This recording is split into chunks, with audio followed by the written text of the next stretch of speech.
Hello and welcome to OSW Daily, where each day we discuss the key work-related topics that are trending with industry experts and thought leaders. So today, that's no exception. What are we going to talk about today? So let me pull up and let's get started on what we're going to chat about today. Today we're going to talk about how does working remotely negatively impact employee engagement and team performance, and how can you improve employee engagement and team performance when everyone is remote.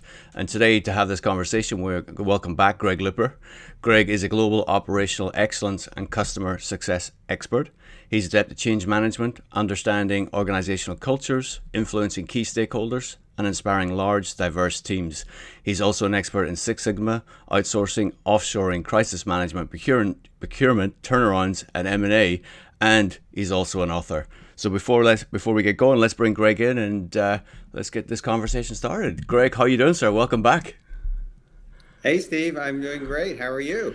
I'm doing really well, mate. I'm doing really well. It's great to have you back. As I said, I really enjoyed our last Thank you. conversation. So I mean, for those who haven't seen you before, tell us a little bit more about yourself. Sure. I live in the Boston area and originally from Montreal, Canada. And I have spent the better part of my career in financial and professional service and SaaS businesses with such companies as Fidelity, Staples, NASDAQ. And I'm currently consulting as you mentioned, in the area of operational excellence and customer success. And I've been writing some articles recently around this phenomenon of all of us moving to remote workplace and thinking about the different ways that can impact a large workforce.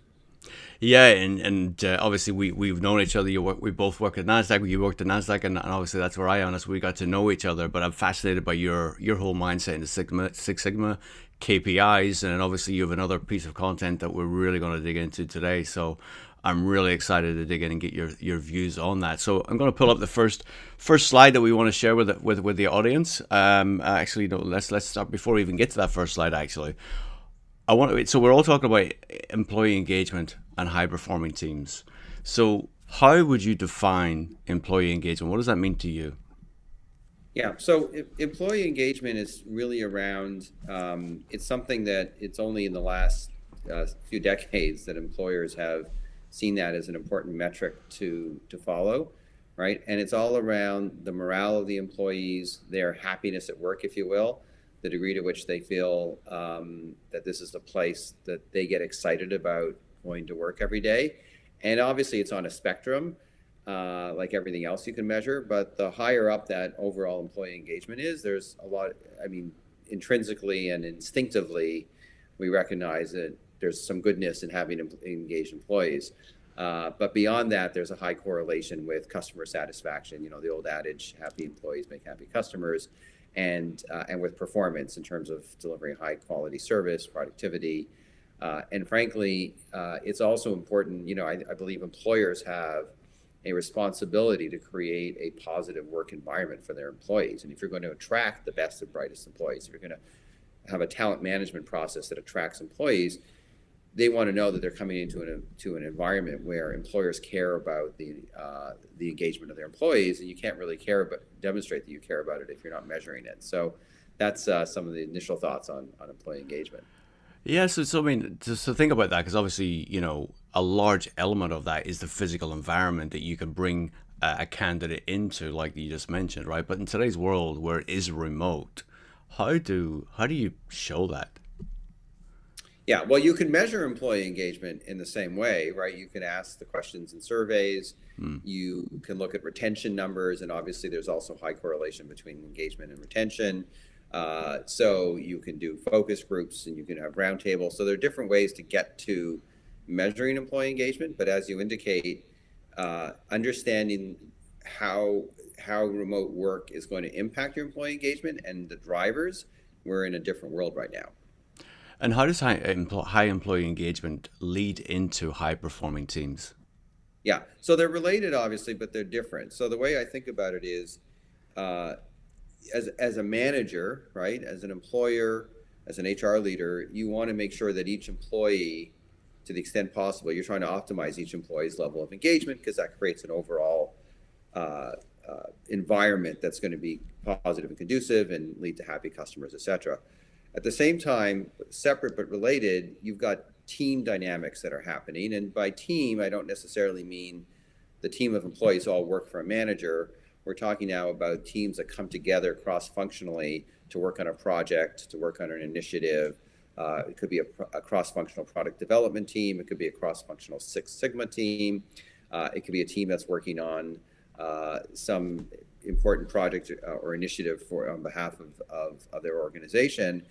And clearly there's also correlation. If you have highly engaged employees, that's one of the necessary ingredients to a high performing team. But when we talk about high performing teams, you want that team to come together to deliver some kind of output that is going to be high value, and that's the reason you're bringing teams together, right? There's an inherent inefficiency when you bring teams together. I'm very efficient when I'm working on my own. Now I've got to work with Steve and a few other people. We've got to coordinate our schedules. We have to listen to each other. We have to go back and forth, communicate. There's an inherent inefficiency. Why do we do that? Why do we bring teams together? Because the belief is when we bring our combined brain power together and creativity together, we're going to deliver something of output that we wouldn't have delivered as successfully if we were working on our own. So team performance is around the ability of that team to deliver that output. It's also the journey, right? As the team is working together, are they feeling engaged as a team? Are they feeling successful as a team? And obviously that leads naturally into, so how does the remote environment negatively impact employee engagement and team performance? Yeah. So what I would say first is I don't want to give the mistaken impression that that by everyone going remote that necessarily takes away from employee engagement or team performance. It's going to be case by case, and you're certainly going to have some employees who you and I were just talking before this. Some employees have been very happy working remotely, and they've gotten new work-life balance, and that's a positive. You've got some teams where they managed to overcome some of the obstacles of not being able to meet in person and are still performing fairly highly. But what we will find is if you have large groups of employees and lots of teams where there's what's happening right now because of the pandemic, everyone's forced to work remote, and it's not necessarily by choice, and they're not having the opportunity to come together as often or periodically. You're going to see, if you measure these things, you're likely going to see some deterioration in both employee engagement and team performance. And we can go into the reasons for that, but just want to make sure, again, if you're wearing my Six Sigma hat, where we're trying to optimize our results, if you had a 75% employee engagement, you might be down at 70%, right? So it doesn't mean employee engagement has fallen off the cliff necessarily, but you might find yourself going in the wrong direction. You might find that if you've got 4 different teams working on projects, 3 of the teams are doing okay and 1 team is struggling. Yeah, and what I'm saying, what I'm hearing, and I'd be curious to know if you're hearing the same, is because you said high performing teams is when cross-functional teams come together. In this remote environment, immediate teams, I think, are working more closely than ever before. They're highly engaged, highly interacted. But when you take one step away from that, that's where the real challenges are transmitting themselves. Yeah, absolutely. There's actually an interesting analogy you can make in our personal lives, right? Think about what's happened in this pandemic, right? So we have our pod, right? Our bubble where we're co-located in our household, whether it's roommates, partners, families, kids, and we're very, very closely knit. And then we've expanded that a little bit to very, very close family, parents, let's say, kids who are living in, I have a daughter who lives in another city, so I don't get to see her as much because we're not traveling, but we're FaceTiming. My parents live in another city. We FaceTime pretty regularly. So we're pretty close to those, 1 degree removed. But, how often do we, grab a beer with the old buddy we used to grab a beer with every month? Probably not too often because we're not going to the pub, and we've reprioritized things. So very similar in the workforce where there's some cross-functional teams. I used to see them in the cafeteria. We used to meet in the water cooler. We'd meet for a monthly one-on-one to catch up. That's not happening as much, and there can be some real negative consequences of that. Yeah, and you did write an article, and that's sort of, we've been teeing this up, trying to get to this article where you have written about how to improve employee engagement and team performance when everyone is remote. And you've identified 4 drivers. And now I'm going to pull up the first slide where we have the 4 drivers. So can you walk us through the 4 drivers, please? Yeah. So interestingly enough, even though employee engagement and team performance are different, I believe there are 4 drivers that drive high performing teams and high employee engagement. Leadership, fellowship, self-actualization, and a support structure. The support structure is sort of your table stakes, right? That's why I put it down there as a foundation. If you don't have a positive work environment, if you don't have the right benefits, if you don't have the right support from a benefits and HR and just physical infrastructure standpoint, if you're a team that's brainstorming, you don't have a way to record your brainstorming, you don't have a good facilitator, then it's going to be hard to get high engagement or high performance. So that's sort of a table stakes baseline. And then what you're looking for is, the old adage that, employees tend to stay in their roles and are happy in their roles if they are working well with their manager and they have a manager they respect, right? So you've got the leadership component, which could be your direct manager as an employee. It could be the team leader, who may or may not be your direct manager in your team. And fellowship is around, to what extent am I feeling like the people around me have my back, where we have chemistry together, where we, one of the questions that Gallup likes to ask in their employee engagement surveys is, do I have a friend at work?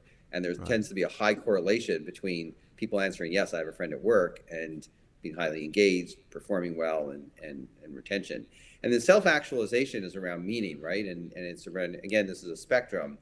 We're not all fortunate to work in an environment where we're feeling we're working on the most meaningful thing in the world or changing the world in terms of some altruistic goal. But do I see meaning in what I'm doing? Do I see that I'm contributing? I'm making an active, valuable contribution to the mission of the company. Do I believe in the mission of the company, even if it's a for-profit, business? Does the mission resonate to me?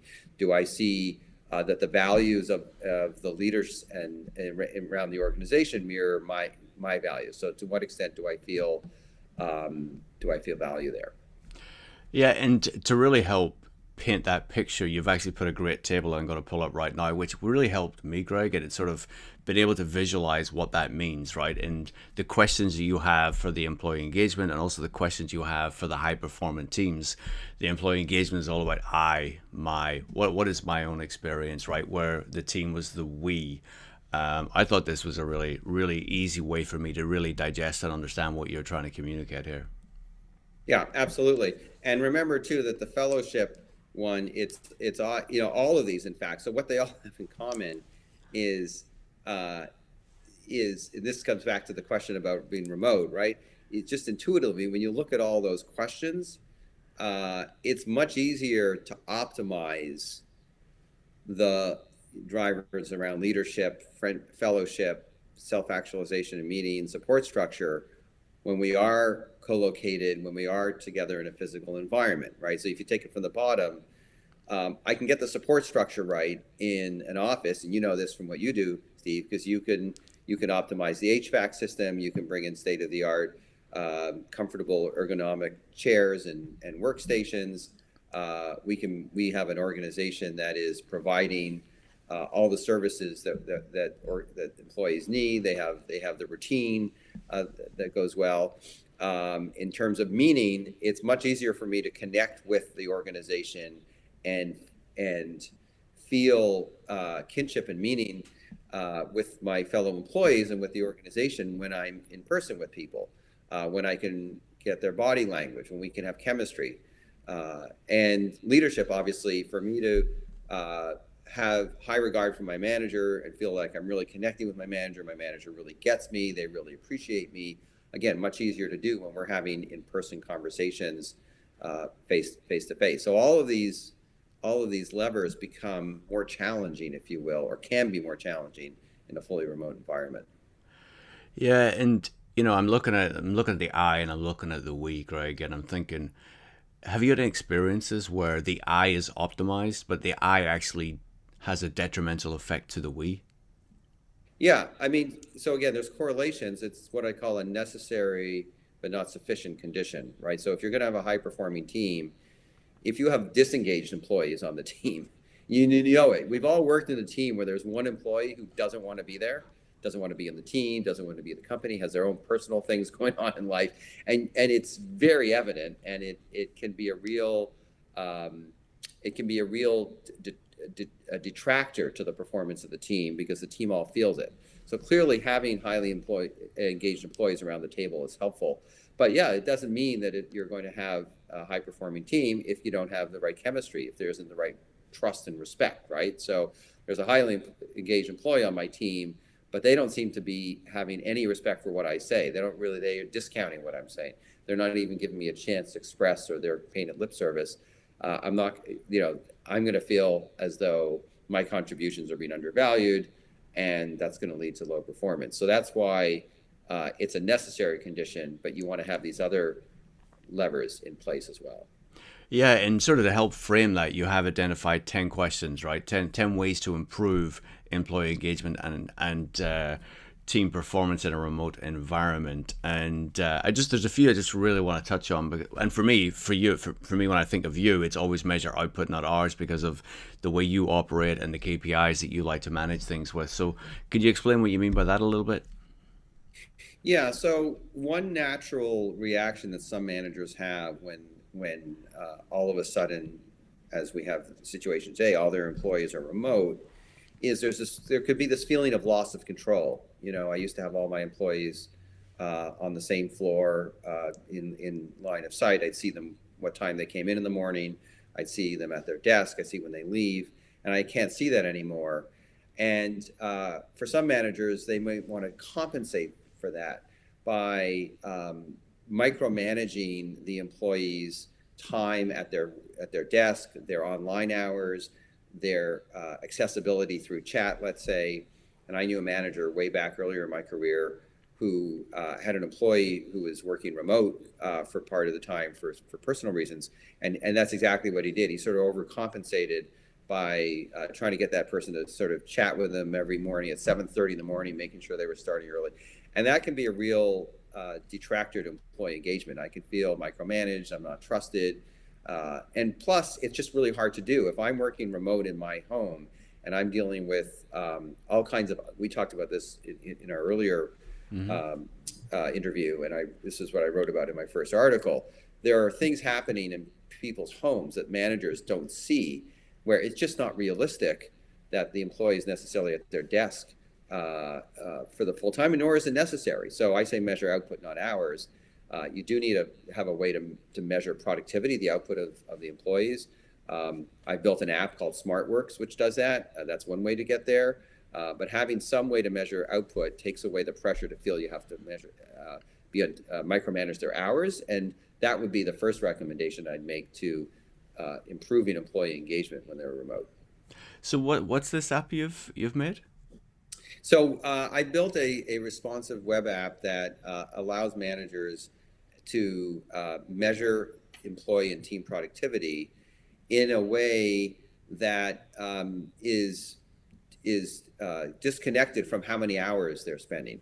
We want to know if they're hourly employees, their overtime hours. We want to know their paid hours. But it doesn't really matter at that point which minutes of the day they're spending at their desk. It doesn't even matter the order in which they've done the work, but in the course of a month, you can actually see the activities and volumes that they've produced, and then you can get some really, really meaningful data that helps you assess their productivity. And frankly, if my employee is highly productive over the course of a month, I shouldn't really care. As long as they've met their job responsibilities, it shouldn't really matter to me what their minute-by-minute work cadence is. Yeah, it's interesting you say that, because what I'm finding in a lot of conversations I'm having is people are finding the burnout towards the end of the week, Thursday afternoon, Friday afternoons, people really feel it. The engagement levels for a Monday morning, Tuesday, Wednesday is so high that actually that burnout is actually happening and occurring. So I think it is important that we do take that balanced view over a longer period of time. Right, and in some ways, again, if you want to think about, I tend to be an optimist in these areas. Here's the best case scenario, right? So I say to my employees, I'm not going to measure your hours, I'm going to measure your output. I'm going to have a way to do that. Obviously, again, going back to, you need a systemic, reliable, robust method for doing that. And so some of those employees may decide, I'm going to just go full throttle for, Monday, Tuesday, Wednesday, sit back a little bit on Thursday, and then Friday is sort of my off day. And hey, as a manager, if I'm getting as much or more productivity from that employee than I had before, then it's a win-win, right? And they can Right. feel they had a 4 or 4.5 day work week, and I got more productivity than before. Their employee engagement is up, my costs are down, productivity is up. It's a win all around. Yeah, and I think individually, I mean, especially in the remote environment, it's the responsibility is on the individual to ensure that that work's getting done. And I think most people feel that that is the way it's working. There is a couple of other ones that I did really want to touch on because it's important. So communicate with intention, compassion, and sincerity. Sincerity. This all comes down to empathy, Greg, right? It comes down to empathy, and it would be one of the descriptors. I'd just say, listening and being present, right? So Mm. uh, it's if you're in a one-on-one with your manager in their office, the door's closed, and you're just face to face or around a table, it's kind of hard not to be present, right? You're there, and the managers, hopefully, you've got the body language, you've got tone. So the challenge can be that when you're remote, the manager could be pretty distracted, right? So all of us have had those times when we're on a video call, Zoom call, what have you, and we get distracted pretty easily. Our phone lights up, something on email, different screen, kid comes into the room. So you can very easily get distracted. And if you're in a meaningful one-on-one with your employee who's maybe feeling disengaged because they haven't been in the office in months and they haven't been around their employees, and now as a manager you're not fully present because you're distracted being on video, being on audio, then the employee notices that. And the Hmm. first thing that comes to their mind, even if it's not intentional, you don't mean anything by it, well, I guess I'm not that important to you, Mr. Manager, Miss Manager, right? I guess you've got better things to do because it looks like you're checking your email. You're saying, but are you really listening to what I'm saying? You're not really, it doesn't seem like you're that engaged. And they're already potentially feeling disengaged or one step removed. So it's an easy thing to do in some ways. Just show up, right? When you're having your meeting, whether it's a staff meeting, whether it's a one-on-one, show up, make sure you're listening, demonstrate that you're listening. And also, by actively listening, you're not just sending cues, you're also going to pick up on what's going on. Because the other thing as a manager is when I'm in person with my employees, I know pretty quickly if something's what's going on, right? So especially someone I know pretty well and we meet regularly, I go, oh, wait, Steve, something's different. Like, I don't know, we have one-on-ones every week for the last 4 months, but you showed up. I can tell. Tell me what's going on. Is it at work? Is it at home? Do you want to talk about it? Are you doing okay? You can tell. Well, it's again not even if I'm trying now. I'm talking to you over video. We don't have the same in-person connection, so I've got to actually be listening much more carefully because I've got to still pick up on those cues as my responsibility as a people manager. And so that goes back to the active listening.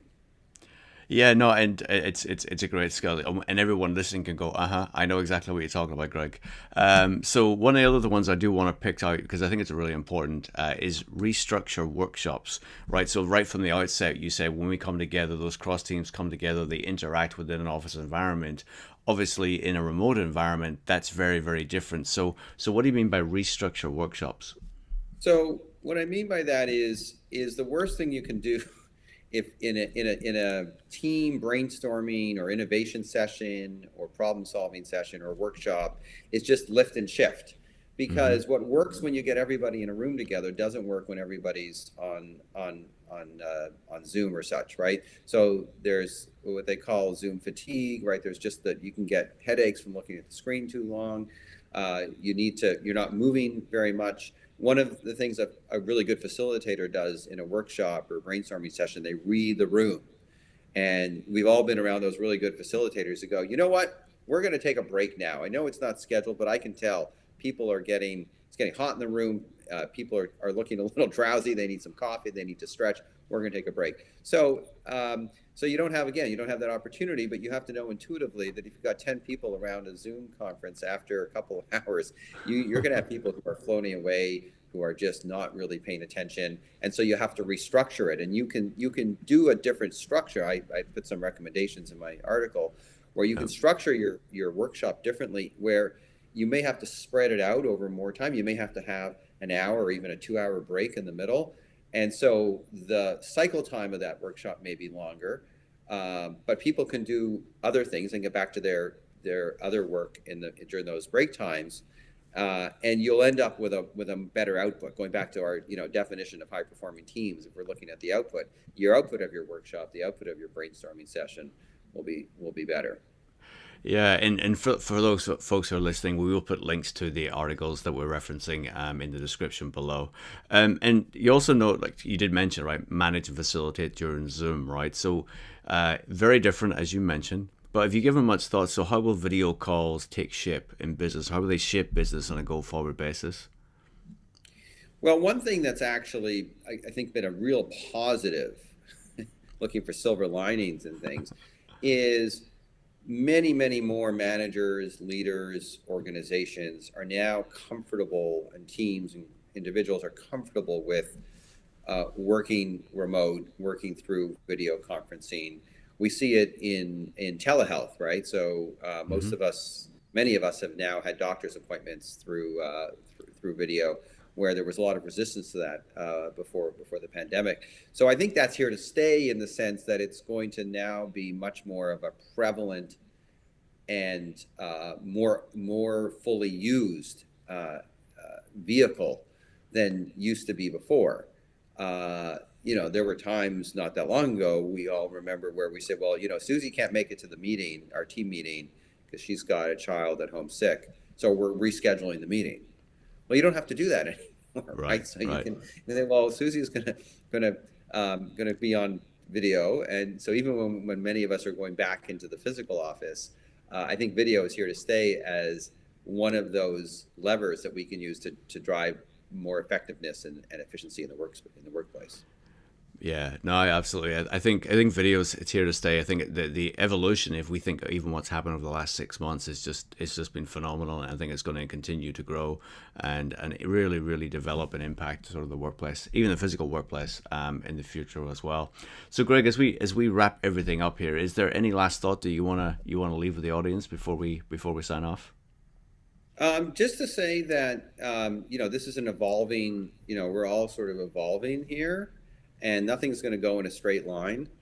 And we will, it's really helpful to step back. So we'll probably find out that there are some negatives about the way we do video and Zoom, let's say, that we haven't fully figured out. We'll find out that there are ways, hopefully it'll be Zoom or somebody else, but there'll be ways that we can make our video interactions more meaningful.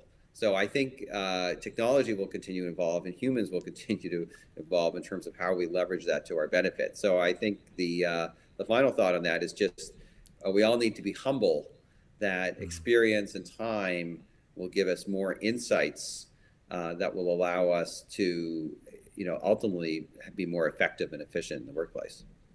No, that's great. Yeah, I love the humility aspect of it as well. So Greg, we wrap it up. Where can people find you? Yeah, lippersolutions.com, and we'd be happy to continue the conversation.